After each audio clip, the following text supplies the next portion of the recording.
Natural gas, traditional energy. Try this, all of the above. Now that's real energy security. I'm Maggie, and I'm an energy voter. That's what's good about our country. That is what's so good about it. We can't live, but we still be ready. That's where we're going to stand with the fuck we're going to stand and do what the fuck. All right, you're looking live in Charlotte, 8:33 East Coast time. Some arguments there on the street in front of the police. Apparently, these protesters just went up to the police line. One man saying, "Get the media out of here." They make it seem like a war zone. They made it seem like a war zone last night when it wasn't. There is a perspective issue on covering these events. Steve Harrigan is joining us now from the streets of Charlotte. Steve, you've been in a bunch of these things, dealing with tear gas, dealing with protesters, rioters, looters. It is a perspective that is key to have. How big an area are we talking here? A small area. We spent much of the night last night really on just 4 blocks, and it took the police force about 4 or 5 hours to clear that. So we're talking about a small area and small numbers as well. You can get the impression sometimes from pictures that the whole city is aflame. That's not the case. Right now we're looking at about 100 protesters, a lot of people, bystanders with cameras, interested parties, and about 25 police officers. These small standoffs, tense confrontations are happening in different parts of the city, which makes it very tough to control. So far, no violence here tonight. The police have vowed a much tougher presence and more arrests. We are seeing the National Guard in camouflage helmets and rifles with armored vehicles, but we are not seeing any arrests yet. It's still a little bit early.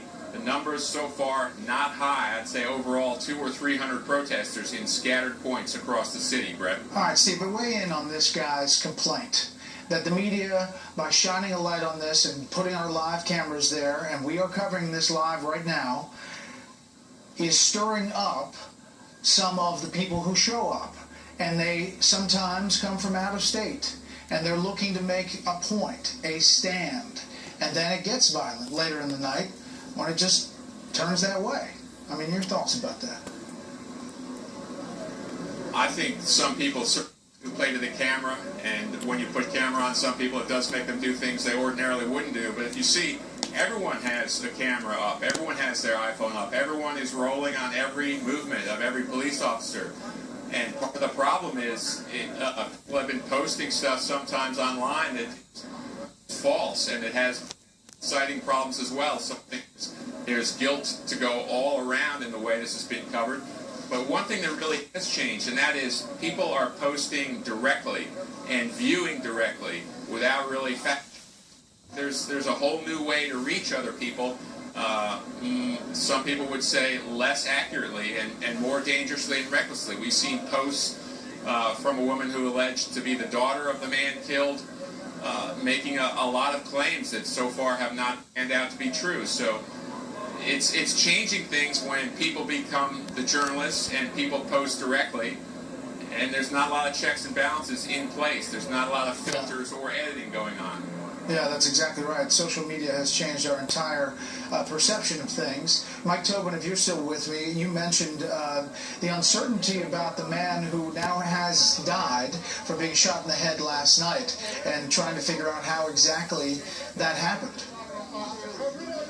Yeah, well, that's it. And I think there's a narrative out here on the street that they want to blame that one on the police. And that's a narrative that they're accepting. They believe that it was a rubber bullet. They believe that the police shot him, and that ultimately resulted in his death. Now, the official version that we got of that is that was civilian on civilian.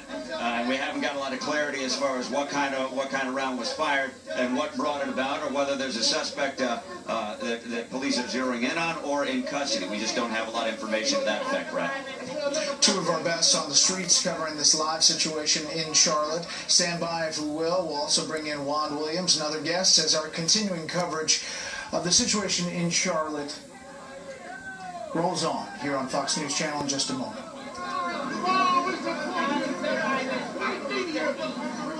America is now making history, but not in the way we ever intended. We are now